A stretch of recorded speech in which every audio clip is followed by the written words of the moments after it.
இயேசுவில் பிரியமான சகோதர சகோதரிகளே, கதை ஒரு மறைவுரைக்காக கதையை தேடி போன காலம் உண்டு.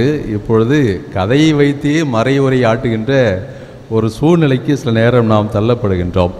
இயேசுவில் பிரியமான சகோதர சகோதரிகளே, ஒரு முறை ஒரு மறைவுரையாளர் குரு கேட்கிறார். 3 கேள்வி, அதாவது ஒரே கேள்வி 3 முறை கேட்கிறார்.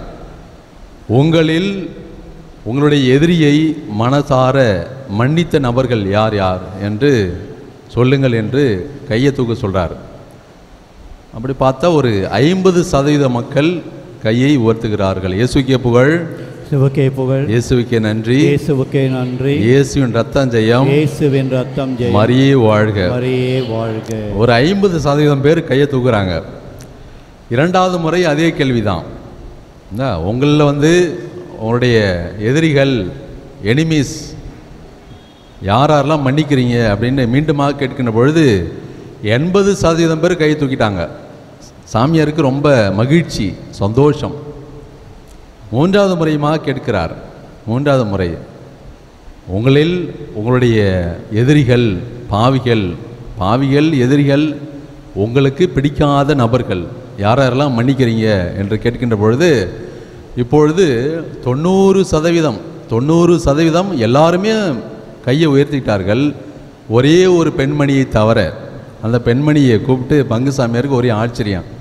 என்னம்மா நீங்கள் மட்டும்தான் கை தூக்கல, மற்ற எல்லோரும் தங்களுடைய கையை உயர்த்தி விட்டார்கள், மன்னிக்கிறார்கள், மன்னிக்கப்பட்டார்கள் என்ற நிலையிலே அந்த பாட்டியிடம் கேட்குறாங்க. அந்த பாட்டி சொல்கிறாங்க, எனக்கு வயசு 93 வயசு. எனவே என்னுடைய எதிரிகள் த ராஸ்கல்ஸ் அண்ட் எனிமீஸ் அப்படி சொல்கிறாங்க. I outlived all my rascals and enemies என்று அவங்க சொல்லியிருக்காங்க. அப்படி என்றால் என்னுடைய பகையவர்கள் எல்லோரையும் விட நான் அதிகமாக வாழ்ந்து விட்டேன், அவர்கள் எல்லாம் இறந்து விட்டார்கள் என்று சொல்கிறார். இயேசுக்கே புகழ், மரியே வாழ்க, மரியே வாழ்க. இயேசுவில் பிரியமானவர்களே, என்னுடைய முதல் வாசகம், 2வது வாசகம், நற்செய்தி வாசகம், இவற்றின் வழியாக நான் உங்களுக்கு அறிவுரை கூற முடியாது. காரணம் அறிவுரை அல்ல, உண்மையை இந்த வாசகங்கள் நமக்கு சொல்லுகிறது. எனக்கும் உங்களுக்குமாக உண்மையை சொல்லுகிறது.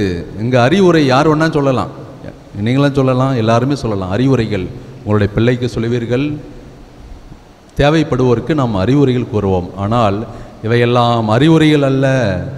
அனைவருக்கும், இளைஞர் இளம்பெண்களுக்கும் சிறாருக்கும் வயதானவர்களுக்கும் ஆண்டவர் கிறிஸ்து என்று கடவுள் நமக்கு இந்த வாசகங்கள் வழியாக உண்மையை சொல்லுகிறார். நாம் பிறரை மன்னித்தால்தான் நாமும் மன்னிக்கப்படுவோம். பொன் விதி என்று தாயாம் திருச்சபை நமக்கு சுட்டி காட்டுகிறது.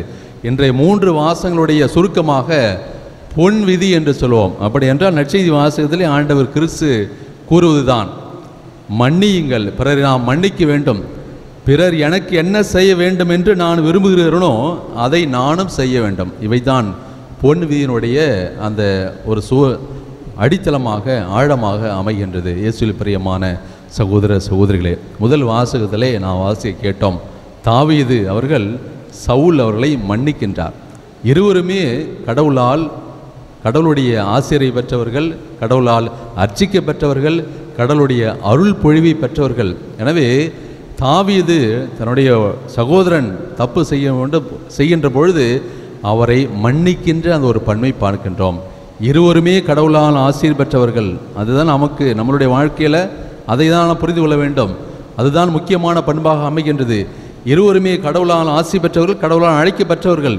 இருப்பினும் ஒருவர் கடவுளுடைய அந்த கட்டளை மீறுகின்றார். இருப்பினும் மற்றொருவர் அவரை மன்னித்து, தாவீது உடன் வருகிறவன் ஒரே குத்தில் அவர் கொல்லணும் அப்படின்னு நினைக்கிறாங்க. ஆனால் நாம் பார்க்கிற முதல் வாசகத்தில் வாசிக்க கேட்டோம், கடவுள் தாவீது வழியாக அந்த சகோதரர் சவுலை மன்னிப்பதை பார்க்கிறோம். 2வது வாசகத்தில் வருகின்ற பொழுது அதே ஒரு தன்மை வாழ்க்கையில் நான் மற்றும் செய்வது சரி, நான் நல்லவனாக இருக்கின்றேன், என் மாமியார் சரியில்லை, மருமக சரியில்லை, அப்பா அம்மா சரியில்லை, பெற்றவங்க சரியில்லை, பிள்ளைங்க சரியில்லை என்று சொல்லி நாம் குறை சொல்லி கொண்டே இருக்கிறோம்.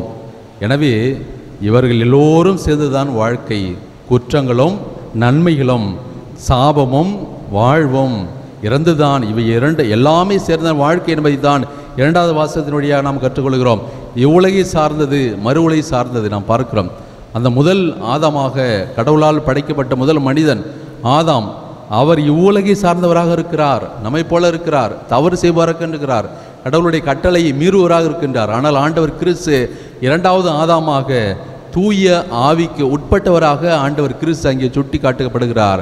எனவே நமது வாழ்வில், எனது குடும்பத்தில், எனது சமுதாயத்தில், எனது பங்கில் இருவேறுபட்ட மக்கள் இருக்க செய்வார்கள். எனவே இவர்களை நாம் ஏற்றுக்கொள்ள வேண்டும். அதுதான் வாழ்க்கை. 2வது வாசகத்தின் வழியாக தூய பவுலடியார் அதை சொல்கிறார். எனவே இருவரும் கடவுளால் அழைக்கப்பட்டவர்கள்.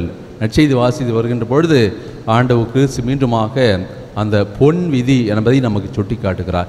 எனவே நமது வாழ்வில் இன்றைய வாசகங்கள் சுருக்கமாக அல்லது இன்றைய வழிபாட்டின் நற்செய்தியாக, நல்ல செயலாக, நமது வாழ்வுக்கு ஏற்ற செயலாக 3 காரியங்களை நமது வாழ்வில் நாம் ஏற்றுக்கொள்ள வேண்டும். முதலாவதாக அந்த பொன் விதிகளை நமது வாழ்வில் கடைபிடிப்பது. அந்த பொன் விதிக்கு அடித்தளமாக இருப்பது 2 காரியங்கள். ஒன்று, இறைவனுடைய திட்டத்தை நாம் நமது வாழ்வில் ஏற்றுக்கொள்வது, அதை முழுமையாக நம்புவது. Believing in the presence of God என்று சொல்லுவோம், அல்லது பெலவனன்ஸ் ஆஃப் காட். கடவுளுடைய அருள் என்னுடைய வாழ்வில் வருகின்றது என்பதை நாம் முதலில் நம்ப வேண்டும். 2வதாக அதன் வழியாக நம்மை சுற்றியுள்ள சகோதர சகோதரரை நோக்கிய எனது கடமை, பொறுப்பு, அதை நாம் உணர வேண்டும். அதுதான் முதல் செய்தியாக பொன் விதியினுடைய அடித்தளமாக ஆழமாக அமைவது அதுதான்.